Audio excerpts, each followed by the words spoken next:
So இன்னைக்கு நம்ம கையில OnePlus 12R இருக்கு. இதானே இருக்கு. சரி அன்பாக்ஸ் பண்ணியாச்சு. ஆமா கையில இருக்கு. பேச விடுங்கடா. ஆரம்பியா சீக்கிரம். ஆரம்பிக்க தெரியாம தான அலமுதிக்கிறதுக்கு அறிவிட்டவனே.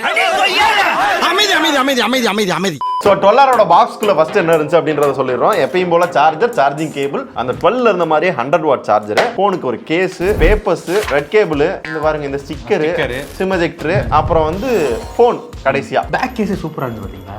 இந்த கலருக்கு ஏத்தாப்புல கொடுத்திருக்காங்க. OnePlus 12 கூட அந்த மாதிரி இருந்துச்சுங்களா? 12 கொடுத்திருந்தா, ஆனா இதுதான் நல்லா இருக்கு எனக்கு. பாட்டி காசு வாங்கிட்டாங்க பாட்டி. சோ இந்த வீடியோல 12R 11R ரெண்டுத்துலயும் என்ன அப்கிரேட் அப்படின்றத பேச போறோம். 12 இருக்கு நிறைய விஷயங்களை 12Rலயும் கொடுத்துருக்கோம் அப்படின்னு பில்டப் பண்றானுங்க. முக்கியமா அதே விலைக்கு கொண்டு வந்திருக்காங்க. அதுல ட்விஸ்ட் இருக்கு, கடைசியில நான் சொல்றேன். சோ இதெல்லாம் பேஸ் பண்ணி எந்த அளவுக்கு ஒர்த் அப்படின்றத கடைசியில முடிவெடுக்கலாம். ஓகேவா? ஃபர்ஸ்ட் போன் எப்படி இருக்கு? போன் நல்லா இருந்துச்சு. நல்லா இருந்துச்சா? நல்லா இருக்கு. எனக்கு கிட்டத்தட்ட இந்த 9RT 9 மாதிரியே இருக்கு. பின்னாடி லுக், கிளாஸ் லுக். அந்த கிளாஸ் லுக் வந்து 9RT. கீழ போட்டா 9 ப்ரோ. 9 பாத்துருக்கீங்களா நீங்க? 9 ப்ரோ இல்ல, 9 ப்ரோ. 9 ப்ரோ. அதான் 9 யூஸ் பண்ணீங்களா நீங்க? 9 ப்ரோ சாரி. வளர்றேனே. ஏன் இப்படி வளர்ற? 11 இதே மாதிரி தான் இருந்துச்சு, 12 இதே மாதிரி தான் இருந்துச்சு. அந்த கலர் மட்டும், கிளாஸோட டெக்ஸ்சர் மட்டும் பாத்தீங்கன்னா 9 சீரிஸ்ல இருக்குமா எடுத்து வந்திருக்காங்க இல்லையா? அதே மாதிரி சென்டர்ல பாத்தீங்கன்னா இங்க பிளாஸ்டிக் இருந்துச்சா, இங்க வந்து மெட்டல். நான் கீழ போட்டு பார்த்தா தெரியும். உடையுதா? இந்த போனா இருந்தாலும் கீழே போட்டா அந்த சினாரியோக்கு ஏத்தாப்புல உடைய தான் செய்யும். அது கரெக்ட். ஆனா வெயிட்டுமே இன்க்ரீஸ் ஆன மாதிரி ஃபீல் இருக்கு. இல்ல ஆக்சுவலா மெட்டல் கொடுத்து பேட்டரி இதை விட அதிகம் உள்ள என்னன்னு சொல்றேன். ஆனாலுமே வெயிட் கிட்டத்தட்ட சேமா தான் கொடுத்துருக்கோம். அதை எப்படி அச்சீவ் பண்ணான்னு சீரியஸ்லி தெரியல. எனக்கு வந்து 12 கம்பேர் பண்றப்ப இது வெயிட் பெருசா தெரியாத மாதிரி ஒரு ஃபீலிங். எனக்கு 12 கூட ரொம்ப எடுத்தோம் ஹெவியா ஃபீல் ஆச்சு. அந்த ஹெவி வந்து இதுல திக்னஸும் அதுல கூட இருந்துச்சு. இதுல ஓரளவு ஈக்குவலா. ஏய் நான் ஒரு சேஞ்ச் சொல்லவா? இங்க இருங்க. ஃபிளாஷ் வந்து சுருக்கி கொடுத்துருக்கேன். நான் ஒரு சேஞ்ச் சொல்றேன். சைடுல பாருங்க. 5 ரூபாய் கைன்னு. 5 ரூபாய். கேட்டா இதை வந்து பிரீமியம் வாட்ச்ல இருந்து நாங்க இன்ஸ்பயர் பண்ணி எடுத்தோம் சொல்லுவானுங்க. அப்புறம் பர்ஃபார்மன்ஸ்க்கு வந்து 11Rல வந்து 8 Gen 1 கொடுத்தானா, இங்க 8 Gen 2. அதான் வழக்கம். கொடுத்துதானே ஆகணும். அப்கிரேட் இல்ல. கூடவே வந்து Trinity இன்ஜின். நம்ம OnePlus 12ல பார்த்தோம் இல்லையா? 4 வருஷம் போனை யூஸ் பண்ணாலும் அதே பெர்ஃபார்மன்ஸ் இருக்கும், லாக் ஆகாது. மிச்ச போன்லாம் லாக் ஆயிரும் ஒரு பில்டப் பண்ணாங்கல்ல, அந்த பில்டப் வந்து இங்கேயும் இருக்கு. சோ 4 வருஷம் வரையும் அந்த லாக் ஃப்ரீயா வந்து இந்த போனை வந்து யூஸ் பண்ணிக்கிற முடியுமா? இன்னும் வந்து சீம்லெஸ்ஸா இதோட பெர்ஃபார்மன்ஸ் வந்து இருக்குமா? அந்த ரேஞ்சுக்கு இது பண்ணி அந்த இதை பிரைஸ்க்கு இது கொண்டு வந்திருக்காங்க. அதே மாதிரி 11R கம்பேர் பண்ணையில 5G பேண்ட்ஸ் வந்து இதுல எக்ஸ்ட்ரா கொடுத்திருக்காங்க. Wi-Fi 7 இருக்கு. ஆமா, ஏன்னா இப்போ ஒரு 80,000 ரூபாய்க்கு ஒரு S24 வாங்குறீங்கன்னா கூட அதுல கூட Wi-Fi 7 கிடையாது. Exynos கொடுத்ததுனால இனி வாழ விட மாட்டேங்கிறாங்களே, நான் என்ன பண்ணுவேன் எங்க போவேன்? இதுல வந்து ஒரு 40,000 ரூபாய்க்கு வந்து Wi-Fi 7 கொடுக்குறாங்க அப்படின்றது ஒரு நல்ல விஷயம் தான். ஆனா இதுலயும் USB 2.0 தான் இருக்கு. இது OnePlus 11ல சொல்லி 12ல மாத்துனாங்க. இப்போ 11Rலயும் அதே தான், 12Rலயும் அதே தான். கேட்டோம்னா சாரி அதுதான். ஐயோ பாவம், அவரே கன்ஃபியூஸ் ஆயிட்டாரம்மா. குழப்பமா இருக்கு பாக்குறப்ப. ஒரு அட்வான்டேஜ் என்ன சொல்றாங்கன்னா, OnePlus 12ல இருக்கிற மாதிரி பெரிய வேப்பர் சேம்பர் கொடுத்துருக்காங்கன்னா கேம் விளையாடையில வந்து பெருசா ஹீட் ஆகாது. -7 டிகிரிஸ் வரையும் அந்த ஹீட்டை வந்து கம்மி பண்ணி கொடுக்கும் அப்படின்ற மாதிரி சொல்றாங்க. இவ்வளவு கொடுத்துருக்காங்க. அது ஒரு சின்ன ஒரு குறை தானே. 2.0 இது என்ன குறை? இன்னொன்னு சொல்றேன் பாருங்க. ஆக்சுவலா இப்ப 15,000 ரூபாய்க்குள்ள பேஸ் வேரியண்டா இப்ப சில கம்பெனி எல்லாம் எவ்வளவு ஸ்டோரேஜ் கொடுக்குறாங்க? ஒரு 256 வரைக்கும் கொடுக்க ஆரம்பிச்சிட்டாங்க இல்லையா? இவங்க பேஸ் வேரியன்ட் என்ன தெரியுமா? 128 GB. எனக்கு வருத்தம்ப்பா, எனக்கு ரொம்ப வருத்தம். சரி, இது கூட பொளச்சு போங்கன்னு விட்டுறலாம். இதுல இன்னொரு பிரச்சனை என்ன அப்படின்னா, 2 வேரியன்ட் விட்டுருக்கான். 8GB 128, 16GB 256 அப்படின்னு சொல்லி. 8GB 128க்கு LPDDR5X UFS 3.1, 16GB 256 இருக்குல்ல, அது மட்டும் UFS 4.0. ஏன் அப்படி? அத வாங்க வைக்கதான். அப்போதைக்கு இது அது ஒரே செக்மெண்டாவே லான்ச் பண்ணிட்டு போயிரலாம். அப்படி கேளுங்க, அறிவு வரட்டும். இது போன வட்டமும் இப்படிதான் இருந்துச்சு, இந்த வட்டமும் இதுதான். இது 11ல இதே மாதிரி தான் பண்ணாங்க. அட்லீஸ்ட் 12ல மாத்துனாங்க. இதையும் வந்து அந்த மாதிரி வந்து மாத்திருக்கலாம். இங்க இன்னொரு ட்விஸ்ட் என்னன்னா, இதோட விலை வந்து 40,000 ரூபாய். அந்த இன்னொரு வேரியன்ட் இருக்குல்ல, அது 46,000 ரூபாய். 46,000 ரூபாய்க்கு போன வருஷம் 11Rல ஒரு ஸ்பெஷல் எடிஷன் வந்துச்சு, ஞாபகம் இருக்கா? அதுல வந்து 18GB RAM ன்னு நினைக்கிறேன், 512GB இன்டர்னல் நினைக்கிறேன், அதே கொடுத்தாங்க. இங்க என்னன்னா 16 + 256 அந்த விலைக்கு எடுத்து வந்திருக்கு. இது ஸ்பெஷல் எடிஷன்ல ஏதாவது கொண்டு வருவாங்க. நீங்க சொன்ன குறைய திருப்பி எக்ஸ்ட்ரா ஒரு 2,000 3,000 ரூபாய் போடுவானுங்கல்ல, ஒரு 50,000 ரூபாய்க்கு வச்சு வித்துருவாங்க அதை. என்னடா இப்படி வியாபாரம் பண்றீங்க? அதுக்கப்புறம் டிஸ்ப்ளே வந்து அப்கிரேட் பண்ணிருக்காங்க. என்னன்னா 12 இருக்கு இல்லையா, அந்த 4500 nits பீக் பிரைட்னஸ், அந்த மேட்டர் இங்கே இருக்கு. செம்ம பிரைட்டா இருக்கு.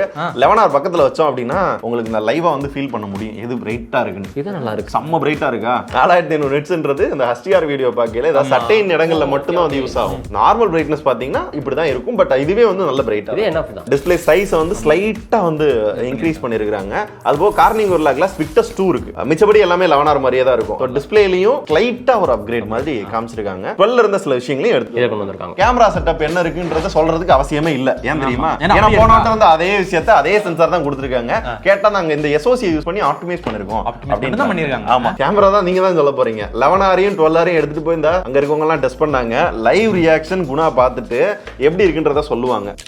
சோ அவங்க சொன்னதை நம்பாம நீங்க எடுத்து பாக்குறீங்க. பாருங்க பிரைட்டா டிஸ்ப்ளே இருக்கனால லாங் ரேஞ்ச் பார்க்கறப்ப நல்லா இருக்கு. 12R நல்லா இருக்கு. 12R நல்லா இருக்கு. இப்ப பாருங்க ஜூம் பண்ணி காமிக்கிறேன். 11R எப்படி இருக்கு? 11R கொஞ்சம் டீடைல்டா இருக்கு. 12R பார்க்க நல்லா இருக்க மாதிரி இருந்தாலும் ஜூம் பண்ண டீடைல் இல்ல, ஒரு மாதிரி ஸ்பெஞ்ச் பண்ண மாதிரி இருக்கு. இங்க வருங்க டைனமிக் ரேஞ்ச்.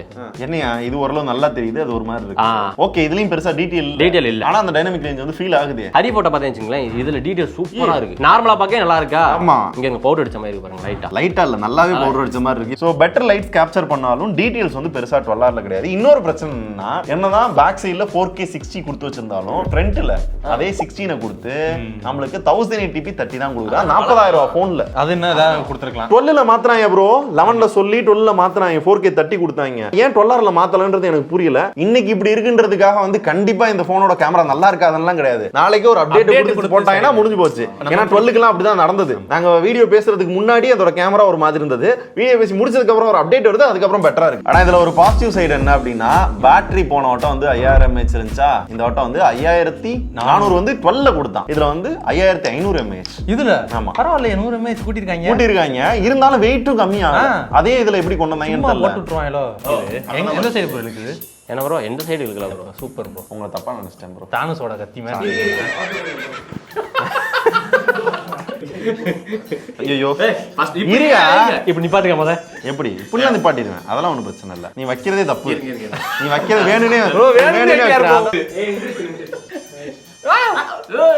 வாங்க அடுத்து பேசுவோம். இதுல ஒரு பாசிட்டிவ் இருக்கு, என்ன தெரியுமா? ஐயோ அதான் பேசிட்டோமோ. ஸோ 12 கம்பேர் பண்ணுறப்போ 100 mAh பேட்டரி கூட, சரிங்களா? அதே மாதிரி 12 இருக்கிற அதே 100 வாட் ஃபாஸ்ட் சார்ஜிங் இங்கேயும் இருக்கு. ஹாஃப் அன் ஹவர்க்குள்ள உங்களால் வந்து சார்ஜ் பண்ணிக்க முடியும். பட் வயர்லெஸ் சார்ஜிங் கிடையாது. ஐபி ரேட்டிங் கொடுத்துருக்காங்களா? ஐபி ரேட்டிங் அதே IP65 தானே கொடுத்தாங்க. இதுல என்னத்தை கொடுக்க போறாங்க? அந்த மாதிரி இருக்குன்னு எதுவும் சொல்லல. ஓரளவு வந்து ஸ்பிளாஷ் ரெசிஸ்டன்ட் தாங்கும் அப்படின்ற ஒரு ஐடியா இருக்கு. ஏன்னா அக்வா டச் வந்து கொடுத்து வச்சிருக்காங்க. பரவாயில்ல. ஸோ நம்ம வந்து டிஸ்பிளேல வந்து தண்ணி பட்டுச்சுன்னா தண்ணியோடயே சேர்ந்து யூஸ் பண்ணிக்கலாம் அப்படின்னு இருக்கு. அக்வா டச் கொடுத்துருக்காங்களா? அக்வா டச் வச்சு நீ எனக்கு ஓ மேல சந்தேகம். 12R போன் வேற நீ கேட்கிற, அக்வா டச் இருக்குலன்ற. மழையில பெய்யுது. மழை பெய்யுதா? புரியல. வெளியில போறப்ப யூஸ் பண்ண என்ன மழை? ஒர்க் ஆகணும்ல. என்ன மழையில போய் எதுக்கு யூஸ் பண்ணுவேன்? டெஸ்ட் பண்றேன் பாத்ரூம்ல எதுக்கு எடுத்துட்டு போனேன்? ஸ்டீரியோ ஸ்பீக்கரும் 11R கம்பேர் பண்றப்ப ஒரு மாதிரி இதான் இருக்கு. டம்மியா தான் இருக்கு. டம்மின்னு சொல்ல முடியாது, ஒரு மாதிரி கம்மியா இருக்கிற மாதிரி ஒரு ஃபீலிங் இருக்கு. ஸ்டார்டிங்ல சொல்றப்ப ஆஹா 12 இருக்கிறதுக்குள்ள நீங்க கொடுத்துருக்காங்க நினைச்சிட்டே இருந்தேன். போக போக பார்த்தா எல்லாத்தையும் கட் பண்ணிக்கிட்டே இருக்காங்க. இது ஆக்சிஜன் OS இப்ப ரீசெண்டா ஓரளவு இம்ப்ரூவ் பண்ணிட்டு தான் இருக்கானுங்க. முத மாதிரி இல்லைனாலும் கொஞ்சம் கொஞ்சம் அப்படியே பழகிருச்சுன்ற மாதிரி போயிடுச்சு. Android 14 வந்து அவுட் ஆஃப் த பாக்ஸ் கொடுக்குறாங்க. சாஃப்ட்வேர் அப்டேட் மட்டும் கம்மியா தராங்கன்னு நினைக்கிறேன். 3 வருஷம் 4 வருஷம் கொடுக்குறாங்கன்னு நினைக்கிறேன். அங்க மட்டும் தான் 4 வருஷம் 5 வருஷம். ஆனா அப்டேட் கொடுத்துருவாங்களா கன் மாதிரி? அதெல்லாம் அப்டேட் வந்து கொடுத்துருவாங்க, அந்த இஷ்யூ இருக்காது. அப்புறம் வந்து IR பிளாஸ்டர் வந்து 11R-ல இருந்தது, 11ல இல்ல. இந்த வட்டம் 12லையும் கொடுத்து 12R-லையும் கொடுத்துட்டானுங்க. அலர்ட் ஸ்லைடரும் வந்து டிசைன்ல வந்து 12 மாதிரியே இங்கிட்டு மாத்தி மாத்திட்டாங்க. கேட்டா 12 சீரிஸ் வந்து ஒரே மாதிரி கொடுக்குறோம். கலர் ஆப்ஷன் 2 கலர் தான். இது ஒன்னு பிளாக் ஒன்னு. எனக்கு இந்த ப்ளூ பாக்குறது நல்லா இருந்துச்சு. இத பத்தி நீங்க என்ன நினைக்கிறீங்க? ஒர்த்தா? அதாவது ஒரு சில அப்கிரேட் வந்து குறைச்சிருக்கலாம்னு தோணுது எனக்கு. இந்த செல்லிங் பாயிண்ட்னு சொல்லுவாங்கல, ட்ரினிட்டி இன்ஜின், இந்த பீக் பிரைட்னஸ் 4500 அதெல்லாம் குறைச்சிட்டு ஹார்ட்வேர்ல இம்ப்ரூவ் பண்ணிருக்கலாம். ஒரு EFS 4.0 அந்த மாதிரி ஸ்டோரேஜ் இன்கிரீஸ் அது பண்ணிருக்கலாம். உங்களுக்கு எனக்கு 11R தான் ப்ரோ. லாஸ்ட் டைம் 11R-க்கும் 11க்கும் ஒரு ஈக்குவலா இருந்துச்சு. ஆமா, கிட்டத்தட்ட அந்த போட்டோஸ் கூட ஒரே மாதிரி இருந்த மாதிரி இருந்துச்சு. இந்த தடவை 12R-க்கும் 12க்கும் ஓரளவு காம்படிஷன் இருக்கும்னு நினைச்சேன். ஆனா இதோட தெரியல, 12R-ம் தெரியல. ஆமா, இந்த 11ஓடயே போட்டி போட முடியல. 11R 11ஓடயே கேமரா வந்து அந்த அளவுக்கு சிறப்பா நான் எதிர்பார்த்த அளவு இல்ல.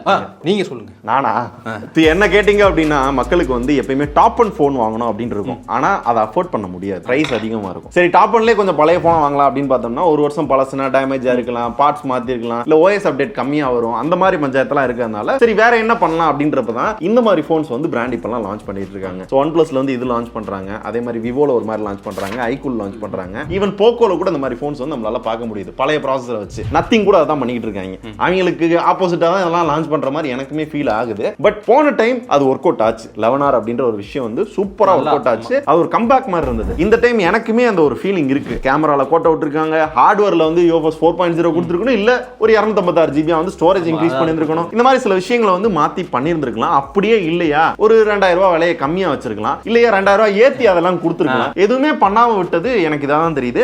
இப்போதைக்கு இந்த வீடியோ பண்ற டயத்துல வந்து என்ன கேட்டீங்க அப்படின்னா 11R இன்னும் கொஞ்சம் நல்லா இருக்கு. 12R வந்து மேபி இதெல்லாம் ஆப்டிமைஸ் பண்றாங்க. அப்படி இல்லாட்டி ஏதாவது ஆஃபர் சேல்லாம் வரும் தெரியுமா, அந்த டைமிங்ல மேபி செட் ஆகலாம். அது அப்கிரேட் இருக்கு, ஆனா பெருசா வந்து இம்ப்ரெஸ் பண்ணல அந்த upgrade. இது வந்து எங்களோட ஃபீட்பேக், ஓகேவா? ஆமா, இதுக்கு மேல வாங்குறது வாங்காதும் உங்களோட. ஆமா, உங்க காசு, உங்க மணி, உங்க துட்டு, நீங்க பாத்துக்கோங்க. ஏன்னா எங்களுக்கு பிடிச்சது உங்களுக்கு பிடிக்காம இருக்கலாம், உங்களுக்கு பிடிக்காம இருக்குது எங்களுக்கு பிடிக்கலாம். இந்த மாதிரி டிஃபரெண்ட் பெர்ஸ்பெக்டிவ் இருக்கும். அதனால உங்க பெர்ஸ்பெக்டிவ்ல உங்களுக்கு என்ன தோணுதோ அந்த முடிவை நீங்க எடுத்துங்க. நீங்க எடுங்க. ஓகேவா? நன்றி, வணக்கம்.